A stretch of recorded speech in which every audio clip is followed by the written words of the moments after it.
ஈசிஆர்ல property வாங்க எதுக்கு crores? lakhs போதுமே. Just 4 lakhsல ECR கோவலத்துல beach resort plot. EMI 12,000 only. Stepstone presents Secret Aura at ECR Kovalam. Grand launching on 22nd, 23rd and 24th August 2025. Fine time மீடியாவோட expert நிகழ்ச்சியில் நான் உங்கள் வினோத் ராஜா. 2026 சட்டமன்ற தேர்தலை நோக்கி ஒட்டுமொத்த தமிழ்நாட்டோட அரசியலுமே அதனுடைய பார்வையை வந்துட்டு தேர்தலை நோக்கி வைத்து கொண்டுள்ளன.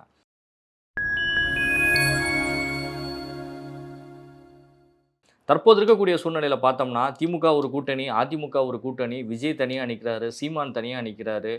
எந்த கட்சியிலையுமே இல்லாமல் ஓபிஎஸ் உடைய தொண்டர் மீட்பு அமைப்பும் ஒரு பக்கம் அரசியலில் இருந்துகிட்ருக்கிறாங்க. இது போன்று சில கட்சிகளும் அரசியல் கட்சிகளும் தேர்தலுக்கு தயாராகிட்டு வராங்க.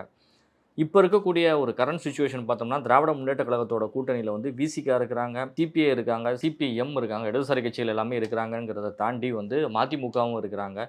இது போன்ற அரசியல் இயக்கங்கள் காங்கிரஸ் ஒரு மிகப்பெரிய அரசியல் கட்சியாக, ஒரு வாக்கு வங்கி உள்ள ஒரு கட்சியாகவும் திராவிட முன்னேற்ற கழகத்தோட கூட்டணியில் இருக்காங்க. அதிமுகவை பொறுத்தளவில் பாஜக தான் அவர்களுக்கு ஒரு பெரிய ஒரு அரசியல் கட்சியாக கூட இருக்கக்கூடிய ஒரு கட்சியாக இருக்குது.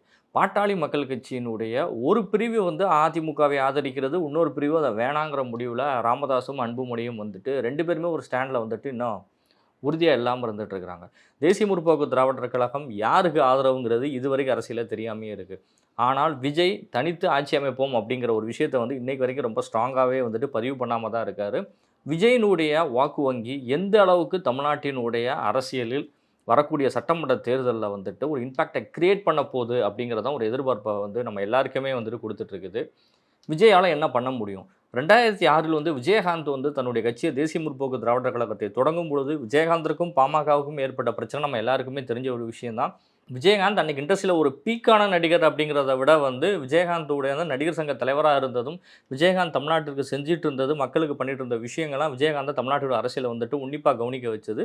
திமுகவும் இருக்குது, அதிமுகவும் இருக்குது. அன்றைக்கி ஒரு ஸ்பேஸ் இல்லாத சூழ்நிலை தான் இருந்துச்சு. அந்த ஸ்பேஸ் இல்லாத ஒரு இடத்துல விஜயகாந்த் ரெண்டு பேரையுமே எதிர்த்து அன்றைக்கி கட்சியும் தொடங்கி தான் சந்தித்த முதல் சட்டமன்ற தேர்தலே விஜயகாந்த் வந்து 8.4% வாக்குகளை வந்து விஜயகாந்தால் அன்னைக்கு வந்து பெற முடிஞ்சது. இந்த இரண்டு அரசியல் கட்சிகளையும் தாண்டி பாமகவினுடைய கோட்டைக்குள்ளேயே போய் விஜயகாந்த் விருத்தாசலத்தில் ஜெயிச்சு தமிழ்நாட்டினுடைய எம்எல்ஏ ஒரே ஒரு ஆளாக வந்துட்டு அசம்பிளிக்கு போனார். இது போன்ற ஒரு சூழ்நிலையில் விஜய் இன்றைக்கி கட்சி தொடங்கும் பொழுது தமிழ்நாட்டில் ஜெயலலிதாவும் இல்லை, கலைஞரும் இல்லை. இப்போ இருக்க சூழ்நிலையில் இபிஎஸ்ஆ ஓபிஎஸ்ஆனா அவங்க கட்சிக்குள்ளேயே ஒரு பிரச்சனை போயிட்டு இருக்குது. இங்கே ஸ்டாலின் தமிழ்நாட்டினுடைய ஒரு ஸ்ட்ராங்கான முதலமைச்சராக இருக்கார். அடுத்த முதல்வர் யார் அப்படிங்கிற அளவுக்கு வந்துட்டு உதயநிதி ஸ்டாலின் வந்து தன்னோட இடத்த வந்து தக்க வச்சுக்கிறதுக்கான வேலையில் உதயநிதியை வந்து ரொம்ப வேகமாகவே திமுக வந்து களத்தில் இறக்கி உதயநிதிக்கான ஒரு மாதம் வந்து கிரியேட் பண்ணிகிட்டு இருந்தாங்க. இந்த சூழ்நிலையில் விஜயினுடைய வருகை வந்துட்டு ஒட்டுமொத்தமாக ஸ்டாலின் விஎஸ் விஜய் அப்படிங்கிற ஒரு சூழ்நிலையை வந்துட்டு உருவாக்கியிருக்கு. விஜயால் தனித்து இந்த கட்சி ஆட்சி அமைக்க முடியுமா அப்படின்னு கேட்டால் விஜயகாந்த் கிரியேட் பண்ண மாதிரி ஒரு இம்பேக்டை வேணாலும் கிரியேட் பண்ணலாம். ஆனால் ஒரு 10% வாக்குகளை வந்து விஜயால் பிரிக்க முடியும். விஜய் யாருனுடைய வாக்கை பிரிப்பாங்க அப்படின்னு சொல்லி பார்த்தா நியூ ஓட்டர்ஸ் வந்து கிரியேட் ஆகும். நியூ ஓட்டர்ஸ் இந்த வட்டம் எலெக்ஷனில் ஓட்டு போட போகிறவங்க மேக்ஸிமம் வந்து விஜய்க்கு ஓட்டு போடுறாங்க அப்படின்னா ஆளுங்கட்சிக்கு எதிராக இருக்கக்கூடிய ஒரு மனப்பான்மையில் உள்ளவர்கள் மேக்ஸிமம் எங்கே போயிருப்பாங்க? அதிமுகவுடைய கூட்டணியில் போய் தான் ஓட்டு போட்டாகணும்.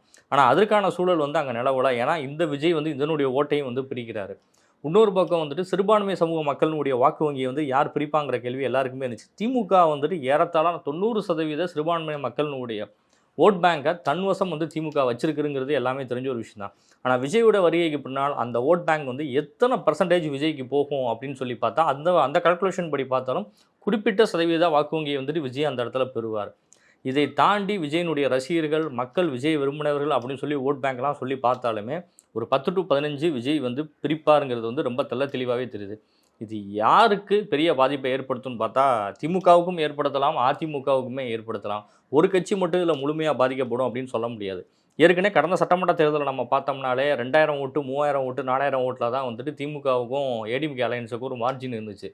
எடப்பாடி ஜெயலலிதா இல்லாமல் இபிஎஸ் வந்துட்டு தன்னோட கட்சியை வந்துட்டு பிஜேபியோடு இணைச்சி இப்படி கொண்டு போயிருந்தாலும், கூட்டணியில் அனுசரித்து போய் நின்றிருந்தாலும் அந்த இடத்துல அவங்க வந்து 60க்கு மேற்பட்ட சீட்டுகளை வந்து அவங்களால ஜெயிக்க முடிஞ்சு பெரிய அளவு தோல்வியை வந்துட்டு 3வது முறையாக ஜெயிச்சிருவோம் அப்படிங்கிற நினப்பில் இருந்த அதிமுகவிற்கு அப்படி ஒரு சிச்சுவேஷன் அன்னைக்கு இல்லை. 60 கடந்த எடப்பாடியால் ஜெயிக்க முடிஞ்சு. ஆனால் அதற்கப்புறம் வந்து நாடாளுமன்ற தேர்தல் தொடர்ந்து நடைபெற்ற தேர்தல்களெல்லாம் எதுலேயுமே வந்துட்டு அதிமுகவால் பெரிய அளவில் சக்ஸஸ் பண்ண முடியல. அந்த கட்சியும் தோண்டு போய் தான் இருக்கிறாங்க. இபிஎஸ் அதனால தான் வந்துட்டு ஒரு சுற்றுப்பயணத்தை மேற்கொண்டு தமிழ்நாட்டில் உள்ள எல்லா பகுதிகளுக்கும் இப்போ போய் வந்துட்டு கட்சி தொண்டர்களை முக்கியமாக வந்து சந்திச்சுட்டு இருக்கிறாரு. இல்லை கட்சி ஆக்டிவாக தான் இருக்குது, மினிஸ்டர்ஸ்லாம் அந்த தொகையில் வேலை பார்க்கணுங்கிறத வந்து ரொம்ப கரெக்டாக பண்ணிகிட்டு இருக்காரு. அதே இடத்துல தான் தேசிய முற்போக்கு திராவிட கழகம் நிற்குது. விஜயகாந்த் இல்லாமல் நம்மளால் என்ன வாக்கு வங்கி இருக்குது? விஜயபிரபாரன் நம்ம முன்னிறுத்தினாலும் விஜயகாந்தை தானே நம்ம பின்னாடி வந்து வச்சு காட்டி ஆகணும். கேப்டனை வச்சு கேப்டனுடைய ரதம்ங்கிற பேரில் தமிழ்நாடு ஃபுல்லாக வந்துட்டு தேமுதிக போயிட்டு இருந்தாலும் பெரிய அளவு மக்கள் கூட்டங்கள் அவர்களை நோக்கி வந்தாலும் இதெல்லாம் வாக்குகளாக மாறுமா அப்படின்னு கேட்டால் பிரேமலதாவுடைய கணக்கு என்னவா இருக்குது அப்படின்னா, திமுகவோட நம்ம அலைன்ஸ் போகலாமா, இல்லை அதிமுகவினுடைய அலைன்ஸ்குள்ளே போகலாமா? அதுக்கு முன்னாடி நம்மளோட ஓட் பேங்க் என்னங்கிறது வந்து ஒரு கேள்விக்குறியாக தான் இருக்குது. ஒரு சதவீதத்துக்கு மேலே நம்மளால் வந்து வாக்கு வங்கியில் வந்து தக்க வச்சுக்க முடியலைங்கிறது அவங்களுக்கு தெரிஞ்ச ஒரு விஷயம் தான். ஆனால் இந்த ஒரு க்ரௌட் ஃபார்மேஷனை வச்சு நிச்சயமாக வந்து 2026 தேர்தலில் நம்ம ஒரு குறிப்பிட்ட சீட்டை நம்மளால் வாங்க முடியும் அப்படிங்கிறதுனால தேமுதிக தன்னோட ரேஸில் போயிட்டுருக்கு. விஜயகாந்தை குறிவைத்து பேசிய ஒரு விஷயம், விஜயகாந்த் கேப்டன் எங்கள் அண்ணன் சொல்லி பேசினது, மாநாட்டில் பேசினது ஒரு பேசு பொருளாக இருந்தாலும் விஜயகாந்தை போன்ற விஜயனுடைய அரசியல் நடவடிக்கைன்னு கேட்டால் அப்படி ஒரு அரசியல் நடவடிக்கை வந்துட்டு விஜய்கிட்ட கிடையாது. ஒருவேளை இந்த கூட்டணிகள் வந்து கட்சிகள் பிரிந்து வந்தால் தேமுதிகவும் டிவிகேவும் தமிழக வெற்றிக் கழகமும் இணைஞ்சு வந்துட்டு பயணிக்குமா அப்படிங்கிறதுக்கான ஒரு பார்வையும் இருக்குது. ஓபிஎஸ் பிரிஞ்சு இருக்கக்கூடிய ஓபிஎஸ் ஒரு வேளை தாவேகாவோட போய் சேர்ந்து அவரும் ஒரு குறிப்பிட்ட சீட்டை வாங்கி நிற்பாராங்கிற ஒரு கேள்வியும் வந்துட்டு தமிழ்நாட்டினுடைய அரசியலில் வந்து இருந்துட்டு தான் இருக்குது. இபிஎஸ் அவர்கள் ஓபிஎஸ் வந்து ஏற்றுக்கிற மனநிலையில் கிடையவே கிடையாது. டிடிவி தினகரனையும் அவர் வந்து உறுதியாக வந்து ஏற்றுக்கல. அலைன்ஸில் இருக்கிறாங்களே அப்படிங்கிற ஒரு காரணத்தினால மட்டுமே வந்துட்டு எதுவும் பேசாமல் கடந்து போயிட்டுருக்கிறாங்க. சசிகலா ஏற்கனவே அறிக்கைக்கு மேலே அறிக்கையை வெளியிட்டு வந்தாலும் இந்த கட்சிகள்லாம் இதனோட சேருமா அப்படின்னு பார்த்தா அதிமுக பலம் பொருந்திய ஒரு அரசியல் இயக்கமாக மாறுறதுக்கு இவர்கள் இருவருமே இன்றைக்கி தடையாக இருந்துகிட்ருக்கிறாங்க. இது சேருமாங்கிறதும் ஒரு கேள்விக்குறியாக தான் இருந்துகிட்ருக்குது. டிடிவி தினகரன் தன்னுடைய இன்றைய பேட்டியில் வந்து ரொம்ப தெளிவாகவே சொல்லியிருக்காரு. விஜயகாந்த் மாதிரியே தாங்க விஜயும் வந்துட்டு ஒரு பெரிய இம்பேக்டை கிரியேட் பண்ண போகிறாரு அப்படின்னு சொன்னதுக்காக நான் அவரோட கூட்டணி போவேன்லாம் நீங்கள் நினச்சிடாதீங்க அப்படிங்கிற மாதிரி வந்து டிடிவி தினகரனும் சொல்லியிருக்காரு. எங்கெல்லாம் சீட் பேரிங்கில் பிரச்சனை ஏற்படுதோ அந்த கட்சிகள்லாம் கடைசி நேரத்தில் விஜயை நோக்கிய ஒரு கூட்டணிக்கான ஒரு வாய்ப்பை இருக்கலாம் அப்படிங்கிறது தான் இன்றைக்கி இருக்கக்கூடிய அரசியலுடைய பார்வை வந்து தெரிகிறது. ஒருவேளை விஜய் வந்து தனியாக ஆட்சி அமைக்க முடியாதுன்னு ஏற்கனவே சொன்ன ஒரு விஷயம் தான். வந்த கட்சிகளில் கூட்டணி ஆட்சி அமைப்போங்கிறத விஜய் ஒவ்வொரு இடத்துலையும் தெளிவாக பேசிகிட்டு இருக்காரு. அப்போ இதுலேருந்து நம்ம பார்த்தோம்னா கடைசி ஒரு 5-6 மாதங்களுக்கு பார்த்தோம்னா ஒரு கட்சிகளாக விலகி திமுகவுடைய அலைன்ஸ்லையோ அதிமுகவுடைய அலைன்ஸ்லையோ விலகி வரக்கூடிய கட்சிகள் நிச்சயமாக விஜய் தலைமையிலான ஒரு கூட்டணியை அமைத்தால் விஜயனுடைய ஒரு 10.15 அப்படிங்கிற அந்த ஒரு ஓட் பெர்சன்டேஜுங்கிறது வந்துட்டு ஒரு 20 கடக்கலாம், இல்லை ஒரு 25 கூட கடக்கலாம். அதுக்கு ஒரு ஸ்ட்ராங்கான ஒரு அலைன்ஸை வந்துட்டு விஜய் ஃபார்ம் பண்ணணும். ஒருவேளை காங்கிரஸ் அவர்களோடு போகலாம். இது போன்ற நிறையா விஷயங்கள் வந்துட்டு பார்க்கப்படுகிறது. ஆனால் விஜய் இது வரைக்கும் மீடியாவையும் சந்திக்கலை, மக்களையும் சந்திக்கலை, ஒரு ஃப்ரம் ஹோம் அரசியலே இருந்துகிட்ருக்காரு. எல்லாரையும் வீட்டில் கூப்பிட்டு வச்சே பேசிகிட்டு இருக்காரு. ஒரு துப்புரவு தொழிலாளர்கள் பிரச்சனையாக இருந்தாலும் சரி, இது போன்ற விஷயங்களுக்கெல்லாம் இருந்துகிட்ருக்காரு. மதுரை மட்டும்தான் விஜய் வந்து கடைசியாக போயிட்டு வந்த ஒரு இடமா இருந்துச்சு. அது மாநாடாக இருந்தாலும் சரி, அதற்கு முன்னாடி வந்து ஒரு மடப்புறம் கோவில் காவலாளியுடைய மரணத்திற்காக அவர் போயிட்டு வந்ததாக இருந்தாலும் சரி, இதை தாண்டி விஜய் வந்து எங்கேயுமே போகலை. வெறும் அறிக்கை வாயிலான ஒரு அரசியல் தான் இருந்துகிட்டு இருக்கு. அந்த கட்சியில் விஜய்க்கு அடுத்த முகம் அப்படின்னு சொல்லி பார்க்குற அளவுக்கு யாருமே கிடையாது. புஷி ஆனந்தை வச்சு நம்மளால் அரசியல் பண்ண முடியுமானா கிடையாது. 234 தொகுதிகளையும் வேட்பாளரை நிப்பாட்டுறோம் அப்படின்னா எத்தனை வேட்பாளர்கள் வந்து விஜய்கிட்ட உறுதியாக 234 சீட்லேயும் வந்து நிற்பாங்க, எத்தனை பேர் விலை போவாங்கங்கிறதும் இன்னமும் தெரியாது. முழுமையான பூத் கமிட்டியை அமைத்து முடிக்கப்படவில்லை. இந்த ஒரு இதை வச்சு கண்டிப்பாக 2026 சட்டமன்ற தேர்தல் விஜய் ஆட்சி அமைப்பார் அப்படிங்கிறத வந்து உறுதியாக வந்து யாருமே வந்துட்டு சொல்ல முடியாது.